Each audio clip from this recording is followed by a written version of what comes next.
திறமையே இல்லாதவனை சும்மா உட்காந்து அவனை போயிட்டு வளர்த்துக்கிட்டு எதுக்கு சார்? உண்மையிலேயே அந்த காலத்துல ஏதோ நாங்க சம்பாரிச்சதை ஒழுங்கா சேர்த்து வச்சதுனால வாழ்ந்துட்டு இருக்கோம் சார். இப்ப சாதாரண விஷயம் இல்லை சார். நான்லாம் உயிரெல்லாம் விட்டுருக்கேன் சார். நிறைய ட்ரிப்பு அழுது இருக்கேன் சார் நைட்ல வலி தாங்காம. சார் பிரேம் சார், உங்களுக்கு ஒரு கேள்வி. பிரேம் சாருக்கு மட்டும் இல்லை, அப்படியே பெசன்ட் ரவி சாருக்கும். ஏன்னா நீங்கள் அதிகம் போலீஸ்காரராக நடிச்சிருக்கீங்க. ஒரு போலீஸ்காரர் படத்தில் இப்போ நடிக்கிறீங்க. அது அவர் பிள்ளை வந்து இப்போ டைரக்ட் பண்ணியிருக்காரு. நீங்கள் அதிகம் ரவுடியாக நடிச்சிருக்கீங்க, சில படத்தில் போலீஸாகவும் நடிச்சிருக்கீங்க. அதை எப்படி எடுத்துக்கிறீங்க ரெண்டு பேரும்? சார், ஒரு கேரக்டர் நமக்கு ஆக்சுவலாக நான் ஒரு போலீஸ் ஆஃபீஸரோட சன். ஸோ அதனால ஒருவேளை அது எனக்கு சூட் ஆகுதா இல்லையான்னு எனக்கு தெரியல. ஸோ அது ஒரு காரணமாக இருக்கலாம். மோரோவர் அந்த ஸ்கிரிப்டை என்ன டிமாண்ட் பண்ணுது, அது வேறு. ஓகே, சொல்லி தேங்க்ஸ் தம்பி. ஸோ அதனால் வந்து அந்த கேரக்டரை நம்ம ஃபஸ்ட்டு கேட்டுட்டு பிடிச்சிருக்க போது தான் நம்ம அதை ஒத்துக்கிறோம். ஸோ இப்போ அதுக்காகவே தான் இப்போ தாடி வச்சுட்டு நிறைய படங்கள் பண்ணிக்கிட்டு இருக்கேன். ஸோ இவர் வந்து ஆஸ் அ போலீஸ் ஆஃபீஸர் இவரை வந்து நான் பார்க்கும்போது நம்பவே இல்லை ஃபஸ்ட்டு. ஏங்க நீங்கள்லாம் போலீஸில் இருந்தீங்களா அப்படி. ஸோ அதனால் அவரோட எழுத்துக்கள் ரொம்ப எனக்கு பிடிச்சிருந்தது. அதனால இந்த படம் ஒத்துக்கிட்டேன். நானே சொல்லணுன்ட்டு இருந்தேன் அவர் போலீஸ் ஆஃபீஸருங்கன்ட்டு. அது நான் இது சொல்ல மறந்துட்டேன். ஸோ அருமையான ஒரு ரைட்டர் இவர். அவர் வந்து மேன்மேலும் அந்த வேலையை விட்டுட்டு வந்து இப்படி ஒரு பேஷனோடு செய்கிறதுக்கு உண்மையிலேயே ரொம்ப பெரிய விஷயம். எல்லாருமே பேஷனோடு தான் எல்லோரும் உட்காந்துருக்கோம், எல்லாருமே இருக்கோம். ஸோ அதில் வந்து இவர் வெற்றி அடையணுன்றது என்னுடைய வாழ்த்துக்கள். Shyam sir last out. Shyam sir. Sir வணக்கம். கேள்வி கேட்ட அன்பருக்கு வணக்கம். இன்னைக்கு சான்ஸ் கிடைக்கிறதே பெரிய விஷயம் சார். இதில் என்ன போலீஸ் ஆஃபீஸர் ரவுடி நாய் வேஷம் போட்டோ கொலைக்கணும், அவ்வளோதான் சார் இன்னைக்கு இல்லை சார். நான் 30 வருஷமாக நடிச்சுட்டு இருக்கேன் சார். உண்மையிலேயே சந்தோஷப்படுறேன் சார். லக்கி மேன் 95ல் ஆரம்பிச்சு சார். சந்தோஷப்படுறேன் சார். 30 வருஷங்கிறது சாதாரண சார். இன்னைக்கு வர நடிகர்களுக்கு யாருன்னு தெரியல சார். செம்ம கேரக்டர் பண்ண நானே என்னடா இப்படி பண்ணியிருக்கான் கேரக்டர் பார்க்குறோம். அடுத்த நாள் பார்த்தா அவனை யாருன்னே தெரியல சார். அந்த மாதிரி ஆயிடுச்சு சார் சினிமா இன்னைக்கு. அதனால இன்னைக்கு வரைக்கும் 30 வருஷம் நடிச்சிட்டு இருக்கோம். சந்தோஷம் சார். இத்தனை வருஷம் நடிச்சிட்டு இருக்கிறேன். எந்த கேரக்டர் வேணாலும் ரெடி சார். நான் இந்த கேரக்டரை தான் கூப்பிட்டா போவேன் அப்படிலாம் கிடையாது சார். சினிமா மாறி ரொம்ப நாள் ஆச்சு sir. Especially Tamil cinema sir. ரொம்ப கஷ்டம் சார். உண்மையிலேயே அந்த காலத்தில் ஏதோ நாங்கள் சம்பாரிச்சதை ஒழுங்காக சேர்த்து வச்சதுனால வாழ்ந்துட்டு இருக்கோம் சார். இல்லைன்னா ரொம்ப கஷ்டம் சார் சினிமா சார். நீ சொல்றதுக்கு இல்லை சார். இன்னைக்கு வர பெரிய நடிகர் இன்னைக்கு பாருங்களேன், கலை உண்மையிலேயே அவரோட திறமைக்கு பெரிய லெவலில் போயிருக்கணும் ஹீரோ சார். போவார் அவரு, டவுட் இல்லை. அவர் பாருங்க, அவர் சிம்பிள் சிட்டி தான் அவருடைய அடையாளமே சார் சொன்ன மாதிரி. அவ்வளோதான். கண்டிப்பாக சர்வேல்ங்கிறாரு. சாதாரண விஷயம் இல்லை சார். அவர் இன்டர்னல்லேருந்து சொல்கிறாரு. எனக்கு தெரியும். இன்றைக்கும் பெசன்ட் நகரில் என் வீட்டு பக்கத்தில் தான் இருக்கார். வாடகை வீட்டில் இருக்கார் அவர். எனக்கு தெரியும்.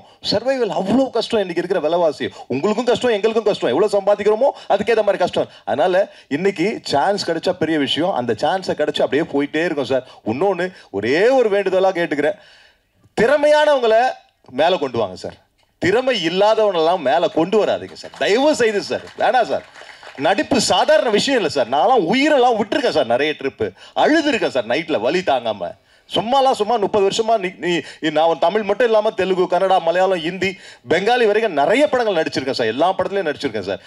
நிறைய இடத்துல உயிரெல்லாம் போயிடும் அவ்வளோதான் அப்படிங்கிற மாதிரி சார். 8 தையல் போட்டு நெக்ஸ்ட் இங்கே சூர்யா ஹாஸ்பிட்டலில் தையல் போட்டு திருப்பி போய் பக்கத்தில் நின்றுருக்கேன் sir. Sir shot ready sir. இன்னைக்கு பட்ஜெட் அவ்வளோதான் சார். நீங்கள் விட்டிங்கன்னா நாளைக்கு இப்போ எல்லாம் பிரச்சனை வாங்க sir. Okay sir, one more அப்படிலாம் நடிச்சிருக்கேன் சார். திறமையே இல்லாதவனை சும்மா உட்காந்து அவனை போயிட்டு வளர்த்துக்கிட்டு எதுக்கு சார்? திறமையானவங்க நிறைய பேர் இருக்காங்க சினிமாவில். சும்மா உட்காந்துட்டு இருக்காங்க சார். எப்படி அப்ரோச் பண்ணணும்னு தெரியாம உட்காந்துட்டு இருக்காங்க சார். நிறைய ஆர்டிஸ்ட் எப்படி போய் பேசுறது? நம்ம இவ்வளவு பெரிய படங்கள்லாம் பண்ணிட்டோம், இப்போ போய் நம்ம போய் சான்ஸ் கேட்கறதா அப்படிங்கிறலாம் நின்றுட்டு இருக்கான். தயவு செய்து சொல்றேன், இந்த மீடியா டைரக்டர்ஸ், பார்க்குற டைரக்டர்ஸ், திறமை குரூப்பிசம் வேண்டாம் சார். குரூப்பிசமே வேண்டாம் சார்.